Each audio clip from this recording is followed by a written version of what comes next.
Yes. Hey class, it is Miss Brasfield, and I have a special treat for you. This week we are going to be learning about similes. Now, we've talked about this before. I'm getting ready as I'm talking to you.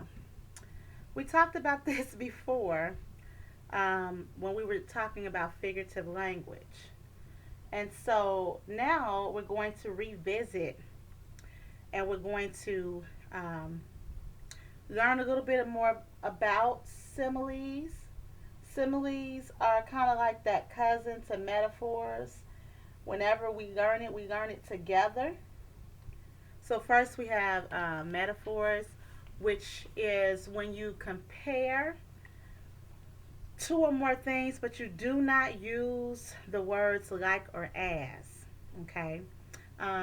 Usually say things like she was or he is. Like you actually try to say that they are that thing. But then there's similes, which is one of my favorite type of figurative languages because it's easy to remember. All you have to remember is I'm comparing two or more things, and I'm probably using like in that sentence or I'm using as in that sentence. So, in order to get us thinking about it, we're going to look at one of my books. This is one of the books I've written called Little Turnip and the Case of the I Don't Know Hows.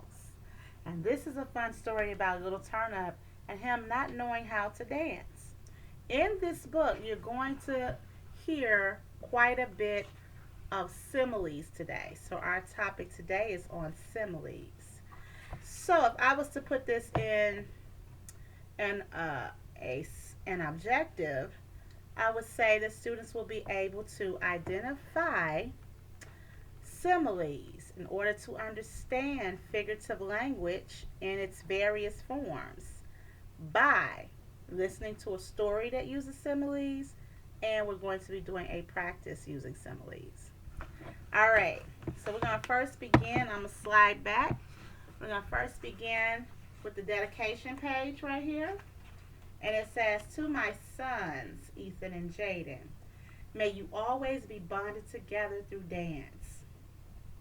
To my students, that would be you, may we always be bonded through laughter and learning. And finally, to God, may we always be bonded forever.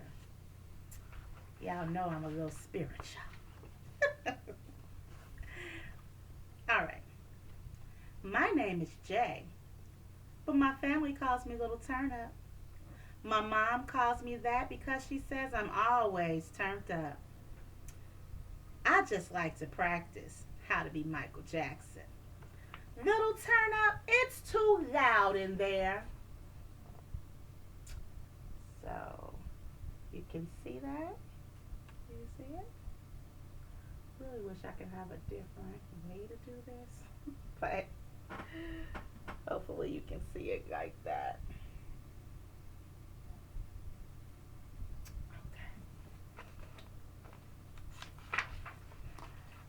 Going over to my big cousin Willie's. He's like a teenager years old. He can do the dab, the backpack, and the moonwalk, I'm told. If I could just watch him, I know I'd learn in a snap. I'd be so smooth, everyone would totally clap. And there he is, thinking about all those different dances, the dab, the backpack, and there's him thinking about just learning the moves. Okay. I really didn't need but to learn one dance. The moonwalk was it, if I could just get the chance. So I snuck in his room while he was putting on his moves. He was boogieing down and getting his grooves. He slid back. Woo! That was so smooth. He did a glide. Wow! That was so cool.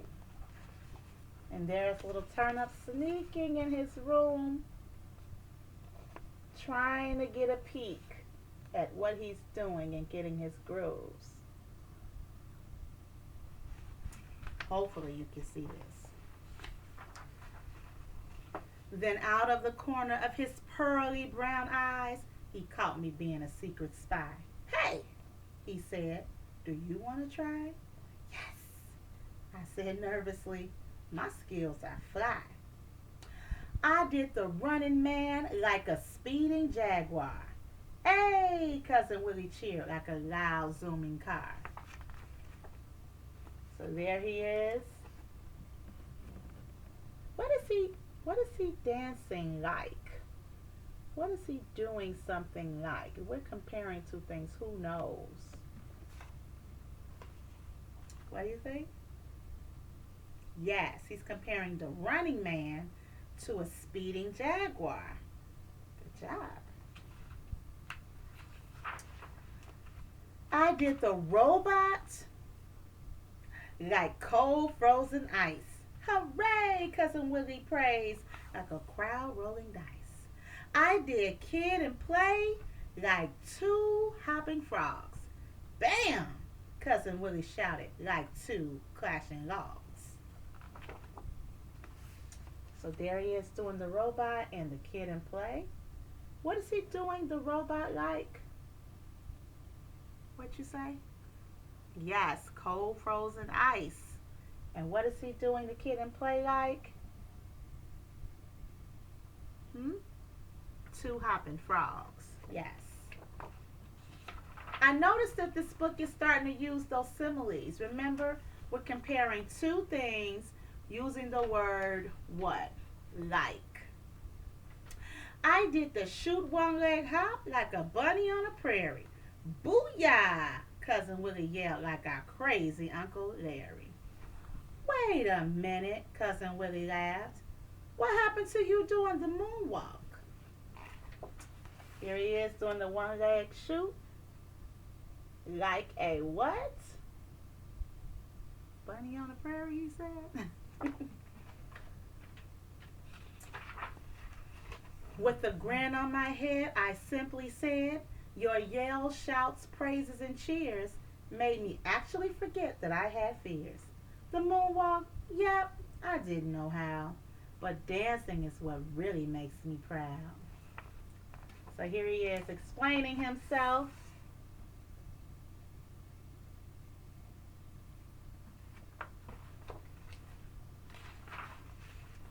Well, in that case, Cousin Willie said, as he walked to his iPad right close to his bed, let's go outside and turn up the beats.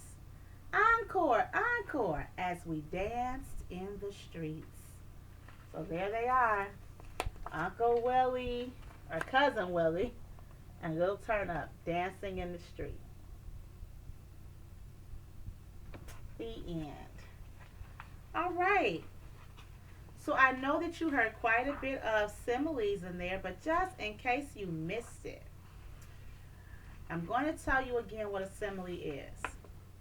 A simile is a figure of speech involving the comparison of one thing with another thing of a different kind, used to make a description more vivid by using the words like or as. In the book, we only use the word like. All right. So, I hope you enjoyed the story. This is one of my personal books that I've written with you in mind. Now what we're going to do is get ready to practice some more simile action. Are you ready? All right, let's go. Got my jewelry on. Oh, I forgot to put on my necklace. Where are my girl students at? You're supposed to remind me these things.